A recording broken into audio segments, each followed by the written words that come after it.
Продолжаем рассказывать о том, как белорусы спасали евреев не случайно и не в одиночку. Добрый день, дорогие друзья. В прошлом ролике мы с вами рассмотрели, как Минское подполье в первом составе горкома партии выводили евреев из Минского гетто, рискуя своей жизнью, спасали вот этих людей. Теперь хотелось бы продолжить именно вот эту тему по поводу вот этих спасенных людей. Значит, за счет евреев, за счет спасенных офицеров и красноармейцев в окрестностях Минска были сформированы несколько партизанских отрядов. И вот один из таких партизанских отрядов под командованием Асташенко, вот туда отводили вот эти группы спасенных евреев. То есть, опять-таки, надо понять, что красноармейцы, офицеры, и опять-таки среди них тоже, конечно, были евреи, да, но они составляли воюющие, так сказать, экипажи партизан. Ну, здесь как уже евреев, которых спасали, да, для спасения, как бы, ну, по определению, значительная часть их не могли и по определению присоединиться к воюющим подразделениям. Ну, были там и активно, конечно. Конечно, люди были, да. Ну, вот, но по-всякому. Да. Так вот, допустим, весной, где-то начиная с февраля месяца 1942 года, к Асташенку была приведена группа евреев из Минского гетто, ну, в основном. Там партийные работники были, и просто активисты, которые уцелели. Потом он возмутился, там возмущался, все. Ну, те евреи, которые прибыли, они там и партийное собрание устроили, успокаивали его. Ну, ладно, обошлось. Через несколько дней приходит следующая группа. Опять евреи, опять из Минского гетто. Он там опять стал возмущаться. Короче, опять было там собрание. Ну, короче говоря, его всячески вот еврейские активисты пытались успокоить. Он все не успокаивался. И уже после того, когда третью группу привели, их там уже было около 40 человек суммарно, в его отряде Асташенко. И что делает вот этот Асташенок? Он собирает все весь боеспособный личный состав своего отряда, собирают все оружие и идут на операцию в деревню Боули. Или Боули. Вот эту деревню. Там провели очень удачную операцию, уничтожили немецкий гарнизон. Все нормально. Но в свой лагерь они не вернулись. И вот этих вот 40 с лишним человек. Но надо что понимать тоже. Что означало находиться в лесу под немецкой оккупацией, а тем более в начале ее. Да, и когда приходят люди, которых задача спасать свою жизнь, но они не приходят в какое-то учреждение, где вот там им должны хоть дать койку-пайку и живите. А там просто ежеминутная борьба за выживание и борьба с врагом и с оккупантами. И это не то, что вот повесить отстающий колхоз на госпредприятие. Сознательное госпредприятие с распростертыми объятиями, а несознательное не хочет. Это просто ежеминутная борьба за выживание. И, в общем-то, вполне естественно, что в экстремальных таких условиях по-разному разные командиры могли реагировать. Да, ну, насколько я понял из документов, у Асташенко была уже, так сказать, в крови эта ненависть к евреям. И он туда вот ушел и оставил больше 4 десятков евреев. Можно ли сказать, что это была ненависть? Ну, короче... Я говорю, что человек просто, он не пошел навстречу с распростертыми объятиями. Но по ситуации можно понять, что это не то, что вот... Может, он на самом деле был юдофобом, тоже может быть. Это уже но в любом случае личные качества, они у разных людей разные. Но ситуация была та, что эти люди, они были спасены и выведены, а дальше, как говорится, продолжается оккупация немецкая. Да, так вот получается так, что буквально вот это же время один из создателей Ильянского подполья, тогда был Ильянский район, сейчас это Вилейский район, был такой Николай Киселев. Вот он это бывший, ну, политрук, он сбежал из плена, и Илья создал подполье. И вот когда уже над ним нависла опасность, когда местный полицай пришел и сказал, типа, давай убегай, иначе тебя завтра арестуют уже, то есть на тебя тут уже донос пошел. Все, этот Николай Киселев берет с собой несколько товарищей и с оружием уходит вот этот отряд Осташонка.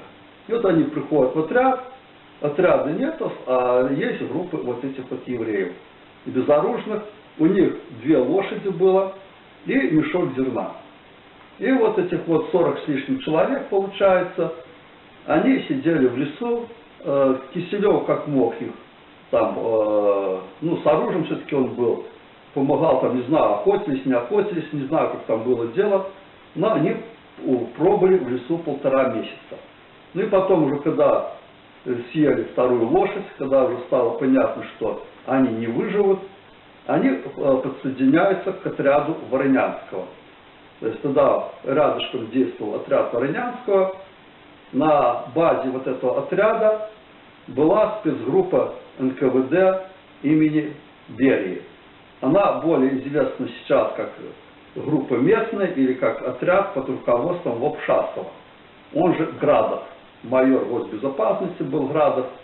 И вот этот Градов создает партизанский совет, партизанский военный совет, создает, объединяет там 1,5 десятка партизанских отрядов, и вот на базе Воронянского он руководил вот этими всеми отрядами, фактически управлял.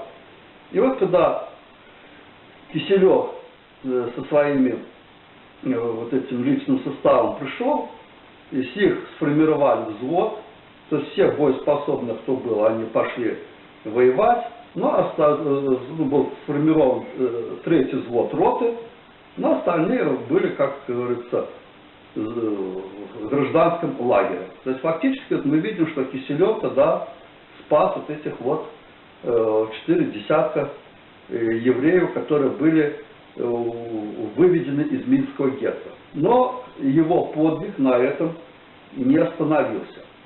То есть это был, будем так сказать, называем личный подвиг Киселева. Вот он спас вот этих 40 человек. Киселев Николай. Ну да, первый, да. Это первый его, ну то есть до того он выводил евреев из Ильи.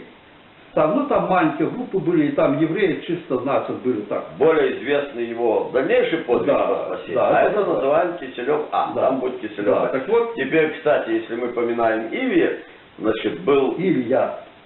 Как это было? Илья. Илья, не да, Илья. Это Илья, Илья, да. Так вот, потом, что происходит дальше? У Киселева был опыт по формированию ополчения. Там Бауманское было, под Москвой ополчение он формировал.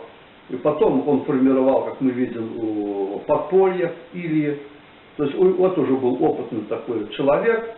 И его вызывают на военный совет партизанского движения и ставят задачу сформировать не сформировать, сначала собрать всех евреев из Вилейских лесов. А там, по подсчетам, в лесах было около 1500 евреев. А ситуация какая была? Им же кушать-то надо было. 1500. И вот они ходили по деревням, представляли, что мы партизаны, мягко говоря, грабили, по-прямому, так сказать, грабили местное население, забирали кур, кролику, там, овец. Да, и тем самым портили имидж партизанам. То есть местное население вот, из-за евреев, они начинали злиться, что партизаны не могут навести порядок, не могут что-то сделать. Ну и, короче говоря, вот Киселеву поставили задачу собрать всех евреев. Вот он их стал собирать и где-то через месяц собрал порядка 270 человек. То есть то, что мы сказали до этого, да, что он имел опыт по формированию подразделений и, так сказать, гражданского населения. Да. Не поставленных под ружье, значит, молодых парней, а из такого населения. И поэтому ему поставили задачу собрать евреев, которые как волки в лесе, и, значит, набирают на деревне, и что-то из них начать делать, какой-то толк. Да, и вот он начинает их собрал, порядка 270, чуть больше 270 человек. Потом ему ставят следующую задачу – формировать партизанский отряд свой. И вот он параллельно вот этих людей, которые собирали, плюс те, которые у него там были попутно, он стал формировать партизанский отряд. Значит, получается, что в основном это были долгиновские евреи у него, потому что отряд дислоцировался недалеко от евреев, то есть недалеко от Долгинова. И вот так получилось, что большой процент был именно долгиновских евреев. И вот когда он сформировал отряд, а их было больше полусотни, если память не изменяет, 56 человек, часть из этого отряда было евреи в этом отряде. Вот когда он сформировал отряд, вооружил как мог, его опять вызывают на военный совет, в партизанское движение, и опять ставят задачу. Конкретно Пономаренко поставил задачу о выводе евреев за линию фронта через Сурожские ворота. То есть в Витебской области была прореха линии фронта, то есть когда Красная Армия отбила немецкое наступление, там получилось так, что слепая зона была 30 километров, там или даже больше. Она где-то 1,5 года держала. Не, она где-то меньше года, 9 месяцев была. Меньше, с весны 42-го по осень, там, до зимы 43-го, до зимы 42-го. Ну, то есть это 7-8 месяцев были вот эти Сурожские ворота. После контрнаступления под Москву. Да. И вот ставится задача Киселеву вывести вот этих людей. Значит, он пытался там отнекиваться, потому что это фактически было отправить людей на смерть. Это был первый опыт такой. Но вот был фильм когда-то заснят, как его там название этого фильма было «Список Киселева». Когда-то был заснят этот фильм в 5-м году. И там представлено так, что... Около 20 лет назад в Израиле, там я смотрел вот этот фильм, когда он был... Короче, вот этот фильм показано, вот Киселев такой герой-одиночка, вот ему выдают помощь там 5 человек, там у него Сироткова Аня, вот этого его подруга, которая стала женой, и вот они выводят 218 человек, 274 человека выводят. Так вот, когда писали книгу, вот эту вот, когда писали материалы, когда разрабатывались к этой книге, сначала фигурирует цифра 274 человека, потом там около 250 фигурирует цифра, а потом вывели 218 человек. И вот этот вот Киселев, одиночка, вывел их. Так вот вопрос сразу возникает, как это вот так получается, 3 цифры, где кто когда погиб, хотя там расписывается чуть ли не по дням. Так вот, никакого героя-одиночки не было. Это был приказ Пономаренко, возможно, санкционированный Иосифом Васильевичем Сталиным, скорее всего, санкционированный. И он был передан через майора госбезопасности Лапшасова, этот приказ, потому что он напрямую шло подчинение. И была поставлена задача сняться всему отряду «Победа», вот этих 56 человек, которые было. И вот весь отряд «Победа» выводил вот этих 218 человек. Если мы просуммируем отряд и 218 человек, как раз получается 274 человека. Но дело в том, что в отряде было тоже много евреев. И когда они вывели за линию фронта вот этих 218 человек, отряд был расформирован. Все евреи, которые были в отряде, их приплюсовали к этим 218 человек и отправили в Среднюю Азию. А все те, кто был не евреи, их переформировали и направили в действующую Красную Армию. То есть мы вот сейчас на примере Киселева, вот этом примере видим, это коллективное спасение партизанами именно еврейского населения. Это, потому что шло по от белорусского штаба партизанского движения. Даже центрального штаба. Потому что сам Пономаренко, он же руководитель белорусской компартии, первый секретарь компартии Беларуси. То есть, получается, и советские органы, и партийные органы, они были напрямую участвовали в спасении евреев. То есть, что важно тут отметить, так? Значит, вот упоминали Асташенко, там, у людей могли быть, как бы, все живые люди, у них есть те или иные отношения, когда взаимодействуют разные группы, будь то социальные, будь то этнокультурные. Евреи были очень своеобразно, ярко выражены этнокультурной группой тогда, да, на Беларуси. И могут быть какие-то моменты предрассудков, ксенофобии со стороны всех, да, по отношению друг к другу. В том, что касается руководства партизанского движения, любому из нас, что Пономаренко, мягко говоря, не отличался симпатизирующим отношением к евреям. Но это никак, ну, известны в этом замечания, типа там, колхозники готовы отражать немцев, а городское еврейское население бежит носом. Ну, всякие глупости, они зафиксированы на письме, как бы, ерунду такую даже не придумал, оно зафиксировано. Но в любом случае, когда стала ясна ситуация нацистской оккупации, того, что истреблять еврейское население, сколько могли, аппарат советской власти действовал на спасение советских людей и на спасение евреев и на вывод их. Ну и, насколько я понимаю, нигде ничего подобного, ни в прибалтийских республиках, ни на Украине, ни тем более за рубежом подобного, по-моему, даже близко не было. Ничего не было. Да. И если посмотреть, я выпущу, наверное, и не одну серию по претендующим быть энциклопедиям, изданным на русском, на английском языке в институте Яд Вашем. Будем подробно смотреть. Сейчас отмечу интересный момент. Значит, то, что там называется карта партизанских еврейских отрядов Европы, удивительным образом эта карта соответствует белорусской этнографической территории. Из всей Европы. Ну вот такая вот была вкратце история, которая вот вопреки вот этой грамоте института Яд Вашем, который находится в Музее Отечественной войны, маскировка, да, замалчивания. Она маскирует, она замалчивает размах вот этого нашего белорусского коллективного движения по спасению евреев. То есть мы видим, что партизаны это были фактически коллективные праведники мира.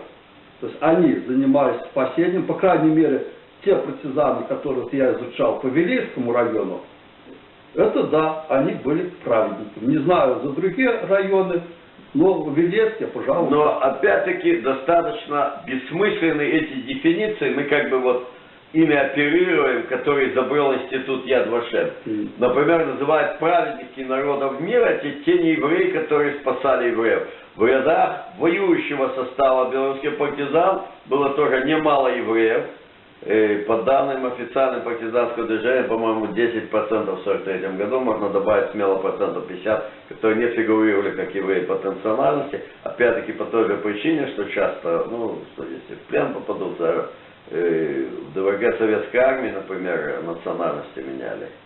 В документах евреев, чтобы не фигурировали. Ну, я думаю, так, что... и поэтому это тоже все это изобретенные вот эти все схемы института Яд Вашем, они ведь доходят до абсурда. Например, был один британец, он был крещенный с детства, но был сын матери еврейки и отца англичанина, который сумел перед началом войны, он с территории Чехословакии, уже, значит, расчлененной и присоединенной к Рейху, вывез пару сот еврейских детей в Британию. Но он не получил звание праведника народов мира, потому что по своему происхождению, по дефинициям иудейского закона, он является евреем. То есть понятно, что это все высосанные из пальца дефиниции, которые по непонятным причинам почему-то белорусская историография сочла нужным, значит, ими оперировать. Ну и мы, оперируя ими, будем дальше рассказывать и рассказывать. Что важно, когда мы в предыдущем ролике говорили о Минском гетто. Надо сказать, что за всю историю Минского гетто, по оценкам, примерно 10 тысяч человек, то есть примерно около 10% находившихся там, вышли за его пределы. дошли до партизан, понятно, что лишь немного, и совсем не все дожили до конца войны, очень долго была оккупация, война, то важно помнить, что каждый выведенный в лес партизаном еврей, в его спасении участвовал не один человек по всей дороге. И деревня Старое Село возле Минска, через которую часто выходили группы евреев из гетто с партизанскими проводниками, останавливались там. И другие деревни, и эти же проводники. Так. С другой стороны, чтобы выдать, достаточно было одного предателя полицая. Это тоже забывают.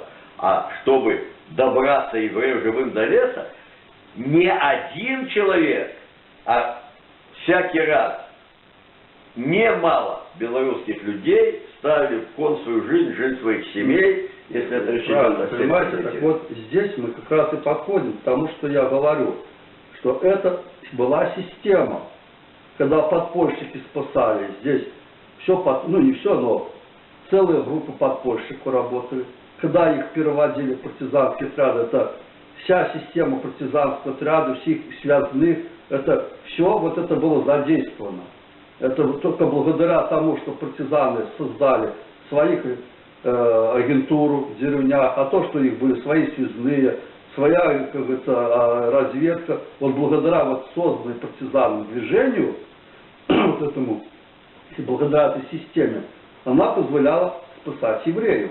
То есть это не то, что там один человек, это именно созданная партизанами система. То есть если мы будем оперировать дефинициями сионистской историографии, которые, значит, приняты на Институт истории, на тех, кто, вот, значит, обновленный музей вычленять в Великой Отечественной войне спасение евреев не евреями, так мы, собственно, имеем перед собой факты действительно коллективных действий, безусловно, белорусских людей, населения мирного и вооруженных формирований, подчинявшихся советской власти в лесах и в Москве по спасению евреев. Причем речь идет именно, конечно, было много молодых людей, которые горели желанием взять в руки оружие и мстить. Я с Божьей помощью выпущу не один ролик по книгам на иврите, которые у меня имеются, воспоминания, собственно, людей, воевавших в лесах Беларуси, которые потом жили на Святой Земле, оставили свои воспоминания. Вот. И тем не менее было немало и не боевого населения. То есть если из населения не еврейского по определению, что означало уйти в партизаны, означало, что боеспособные люди уходят в леса воевать против врага. А спасать евреев по определению это включало и не боевое население. Ну что, я думаю, на этом мы заканчиваем. Эту серию. Да, следующую серию. Мы продолжим, как говорит один популярный ведущий белорусского телевидения, раскрывать тему. Все, до новых встреч.